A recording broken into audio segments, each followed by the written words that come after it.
House அமெரிக்காவோட guns மாகாணத்துல இருக்கிற அட்ஜஸ்டன் சிட்டில இருக்கிற 2வது வடக்கு தெருல 508 நம்பர் வீடு ஒன்று இருக்கு. அந்த வீட்டோட பேர் தான் சாலி ஹவுஸ். இந்த ஒரு சாலி ஹவுஸ் பாத்தீங்கன்னா 1867 வருஷம் கட்ட ஆரம்பிச்சிருக்காங்க. அப்படி கட்ட ஆரம்பிக்கப்பட்ட அந்த ஒரு வீடு 4 வருடங்களா கட்டப்பட்டு கடைசி 1871 வருஷம் தான் கட்டி முடிக்கவே பட்டுச்சான். இப்படி 4 வருடங்களா கட்டப்பட்ட இந்த ஒரு வீடு தான் அமெரிக்காவோட மோஸ்ட் வாண்டட் ஹவுஸா மாற போகுது அப்படின்றது அந்த டைம்ல இந்த வீட்டை கட்டின யாருக்குமே தெரியாம போயிருச்சு.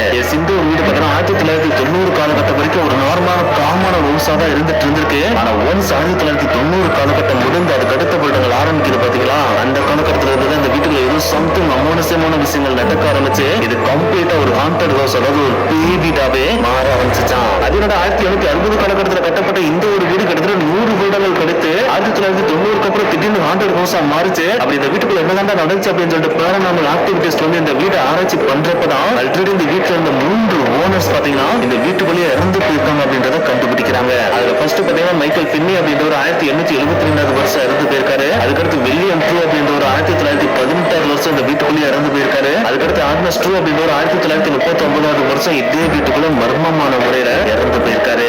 இந்த சாலி ஹவுஸை கட்டினதுக்கு அப்புறம் இந்த 3 பேரும் மர்மமான முறையில இந்த வீட்டுக்குள்ள இறந்து போனதுக்கு அப்புறம் தான் இவங்க ஆவியா அந்த வீட்டுக்குள்ள சுத்திட்டு இருக்காங்களோ அப்படின்ற ஒரு தாட்டை பேரநார்மல் ஆக்டிவிட்டிஸ் எல்லாருக்குமே கிரியேட் பண்ணிருக்கு. ஆனா அப்படி திங்க் பண்ணிட்டு இருக்கிற அவங்களுக்கு அப்ப தெரியாது இவங்க யார் ஆவியா சுத்திட்டு இருக்காங்கன்னு நினைச்சிட்டு இருக்காங்க. அந்த 3 பேர் இல்லாம வேற ஒரு பயங்கரமான ஈவில் ஸ்பிரிட் அந்த வீட்டுக்குள்ள இருக்கு அப்படின்றது 1990 காலகட்டத்துக்கு பின்னாடி தான் பாத்தீங்கன்னா இந்த சாலி ஹவுஸ் சுத்தி இருக்கிற அக்கம் பக்கத்து வீட்டார்கள் இருப்பாங்க பாத்தீங்களா, அவங்க எல்லாருமே இந்த வீட்டுல சம்திங் அமோனசியமா நடக்க ஆரம்பிக்குது. இந்த வீட்டுல ஆன்லைன் நாட்டும் இந்த வீட்டுக்குள்ள லைட் எரியுது. அந்த வீட்டுக்கு பக்கத்துல போனாலும் ஏதோ ஸ்கிரீமிங்கான சவுண்ட் பயங்கரமா கேட்க ஆரம்பிக்குது. நைட் டைம்ல இந்த வீட்டுக்கு பக்கத்துல இருக்கிற எங்க வீட்டுல இருக்கிற யாருமே தூங்க முடியும், எப்ப பார்த்தாலும் ஏதோ ஒரு முணுமுணுக்கிற சவுண்ட் கேட்டுட்டே இருக்கு அப்படின்னு சொல்லிட்டு இந்த வீட்டை பார்த்தா எக்கச்சக்கமான அமானுஷமான விஷயங்களை பேச ஆரம்பிக்கிறாங்க. அப்படி இவங்க இந்த மாதிரி பேச ஆரம்பிக்கிற அந்த ஒரு டைம்ல தான் அதாவது 1990 காலகட்டத்துல தான் டெப்ரா அண்ட் டோனி பிக்மன் அப்படின்ற கப்பிள்ஸ் இந்த வீட்டுக்குள்ள குடியேறாங்க. அப்படி இவங்க குடியேற அந்த ஒரு டைம்ல இவங்க கையில ஒரு நியூ பார்ன் பேபியும் இருக்கு.